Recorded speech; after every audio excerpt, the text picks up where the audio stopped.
ప్రధానంగా మీరు మొన్న ఒక కీలకమైన అంశం చెప్పారు. అసలు ఈ కేసులో పెట్టినటువంటి సెక్షన్లే తప్పు, ఇది పూర్తిగా ఈ కేసుని మసిపూసి మారేడుకాయ చేయడం కోసమే ఆ సెక్షన్ల కింద నమోదు చేశారు, ఎఫ్ఐఆర్లోనే ఈ కేసుని కిల్ చేసేశారు అన్నారు. ఆ సెక్షన్లు ఏం చెప్తాయి, ఎందుకు ఆ సెక్షన్లు పెట్టారంటారు? సహజంగా ఒక డెడ్ బాడీ దొరికినప్పుడు లేకపోతే ఒక ఎఫ్ఐఆర్ పోలీసులకు వచ్చినప్పుడు పోలీసులు ప్రాథమికమైనటువంటి ఇన్వెస్టిగేషన్ చేసుకోవాలి. చేసుకున్న తర్వాత ప్రైమా ఫేసీ ఇన్ఫర్మేషన్ అంటారు దాన్ని, prima facie satisfaction. Prima facie satisfaction వచ్చిన తర్వాత ఎఫ్ఐఆర్ కట్టారు సహజంగా ఏ కేసులో అయినా సరే.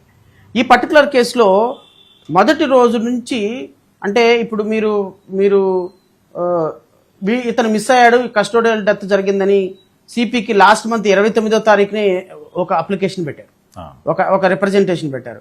And CP is well aware that this man missed something had happened behind the screen అని. సబ్సిక్వెంట్గా దాని మీద ఏం యాక్షన్ తీసుకోలేదు, that is a different story, నేను దాని గురించి అంటున్నా. ఇప్పుడు ఈ కేసులో ఒక్కసారిగా బయటకు వచ్చిన తర్వాత ఈ కేసులో కొంత మీడియా హైలైట్ అయిన తర్వాత మాలాంటి వాళ్ళు వచ్చి బయటకు వచ్చి గొడవ పెట్టిన తర్వాత వాళ్ళ తల్లి వచ్చి నాకు బూడిదైనా ఇప్పించండి అని చెప్పిన తర్వాత అప్పుడు హడావుడిగా ఆమె దగ్గర నుంచి కంప్లైంట్ తీసుకుని ఏం కేసు కట్టారు, మర్డర్ కేసు కట్టారు. మర్డర్ కేసు కట్టిన తర్వాత మర్డర్ కేసు కట్టడానికి నేను అడుగుతా బేస్ ఏంటి? డెడ్ బాడీ దొరకలా, పోనీ డెడ్ బాడీ తాలూకా యాష్ దొరకలా, పోనీ డెడ్ బాడీ తాలూకా చొక్కా ప్యాంటు కూడా దొరకలా, అతను చనిపోయినాడని నిర్ధారణ కాలా. ఈరోజు ఇప్పుడు జడా శ్రావణ్ కుమార్ చెప్తే నేనెవడండి కోన్కిస్గా కొట్టం, నేనే పెద్ద ఇన్వెస్టిగేషన్ ఆఫీసర్ని కాదు కదా, I'm layman, I'm only common citizen. Jada Shravan Kumar is a common citizen. ఇప్పుడు ఒక జడ్జి ఒక కేసుని ఒకలాగా తీర్పిస్తాడు, ఇంకోలాగా ఇంకో తీర్పిస్తాడు. ఇప్పుడు ఒకే న్యూస్ని సతీష్ దగ్గర చెప్తే ఒకలాగా చదువుతాడు, ఈయన దగ్గర చెప్తే ఒకలాగా చదువుతాడు, మీ కెమెరా వ్యాన్కి ఇస్తే ఒకలాగా చదువుతాడు. ఒక అంశాన్ని ఒక జర్నలిస్ట్ ఒకలాగా చెప్తే ఇంకో జర్నలిస్ట్ ఇంకొకలాగా చెప్తాడు. ఈ విధంగా రకరకాలైనటువంటి పర్సెప్షన్ తోటి రకరకాల భావాలు ఉంటాయి. అందులో నాకు పిచ్చి భావన ఉంది, నాకు తెలిసిన ఇన్ఫర్మేషన్ నేను షేర్ చేసుకున్నా, నేను చెప్పిన ఇన్ఫర్మేషన్ కరెక్టా కాదా నాకు తెలీదు. అది నేను చెప్పిన ఇన్ఫర్మేషన్ యాజ్ ఎ ప్రుడెంట్ మ్యాన్గా, ఒక అండర్స్టాండింగ్ ఉన్న మ్యాన్గా, ఒక లా మ్యాన్గా నేను పోలీసులకు ఒక లీడ్ ఇచ్చా, బాబు ఈ లీడ్ అని చూస్తే చేయండి, మంచిగా చేయండి అని. ఈరోజు పోలీసులు ఏ లీడు లేకుండా, ఏ ఇన్ఫర్మేషన్ లేకుండా 302 మర్డర్ కేసు కింద కడితే రేపొద్దున సిఐనో నేను పోలీస్ ఆఫీసరు క్రాస్ ఎగ్జామినేషన్ రాగానే ట్రైల్లో నేను ఒక మాట అడుగుతా ఫస్ట్ డే, ఏ బేసిస్ తోటి మీరు 302 కేసు కట్టారు? డెడ్ బాడీ దొరికిందా? లేదు. పోనీ డెడ్ బాడీ తాలూకా బ్లడ్ క్లాత్స్ ఏమైనా దొరికినాయా? లేదు. పోనీ చనిపోయిన నిర్ధారణ ఉందా? లేదు. మరి లేకపోతే చెప్పులు ఏమైనా దొరికినాయా? లేవు. పోనీ మెడికల్ రిపోర్ట్ ఏమైనా ఉందా? లేదు. పోనీ ఎవరైనా చంపేశారని కన్ఫెషన్ స్టేట్మెంట్ ఉందా? లేదు. పోనీ ఎవరైనా ప్రత్యక్ష సాక్షులు చెప్పారా చచ్చిపోయాడని? లేదు. చంపేశారని ఎవరైనా సర్కమ్స్టెన్షియల్ ఎవిడెన్స్ ఉందా? లేదు. ఏం లేకుండా సిఐ అరెస్ట్ కాలేదు, సిఐ కన్ఫెషన్ స్టేట్మెంట్ లేదు, అసలు పోలీసులు విచారణ మొదలు పెట్టలేదు. మర్డర్ కేసు కింద ఎలా బుక్ చేస్తారు? మీరు బుక్ చేయాల్సింది మ్యాన్ మిస్సింగ్ కేసు కింద బుక్ చేయాలి. మ్యాన్ మిస్సింగ్ కేసు కింద బుక్ చేసి సబ్సిక్వెంట్గా డ్యూరింగ్ ఇన్వెస్టిగేషన్లో అది కన్వర్ట్ చేసుకోవాలి, అది ఆల్టర్ చేసుకోవాలి, మెమో వేసి ఆదిలోనే హంసపాది వేసేసారు. ఈ కేసును నీరుగార్చడానికి పోలీసులు మొదటగా వేసినటువంటి స్టెప్పే రాంగ్. మేబీ ఈ రాంగ్ స్టెప్ వాళ్ళ తల్లిదండ్రులకి న్యాయం జరిగిందని వాళ్ళు ఫీల్ అవుతున్నారేమో, నాకు తెలియదు. వాళ్ళకి సైజ్ ఆఫ్ న్యాయం చాలా బాగా జరిగింది, ముఖ్యమంత్రి గారు చాలా బాగా చేశారు, ఉప ముఖ్యమంత్రి గారు చాలా బాగా చేశారు న్యాయం అన్నారు. మరి వాళ్ళకి జరిగిన న్యాయం ఏంటో నాకైతే తెలియదు, కానీ ఈ కేసులో మొదటిలోనే అన్యాయం జరిగింది.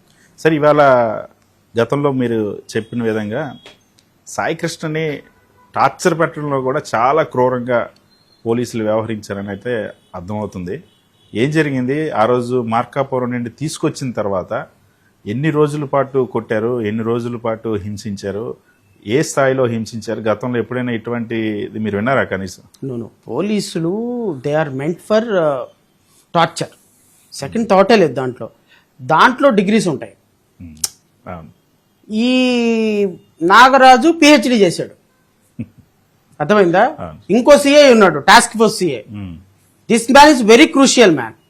అతని పేరు ఇంతవరకు బయటకు రాలా. ఐ డోంట్ నో ఎందుకు అతను బయటకు రాలేదు. He's also one of the culprit దీంట్లో. ఈ బాడీని క్రిమేషన్ చేయటం దగ్గర నుంచి అతని ఫ్రెండ్ యొక్క రెఫరెన్స్ ని వాడి అక్కడికి స్వర్గపురిలోకి బాడీని తీసుకెళ్లటానికి విశాఖపట్నం మున్సిపల్ కమిషన్ ఆఫీస్లో దాన్ని ఓవరాల్గా మొత్తం మా గాయబ్ చేసే టక్క ప్రొసీజర్ అంతా అవటానికి this CI task force CI is the main culprit.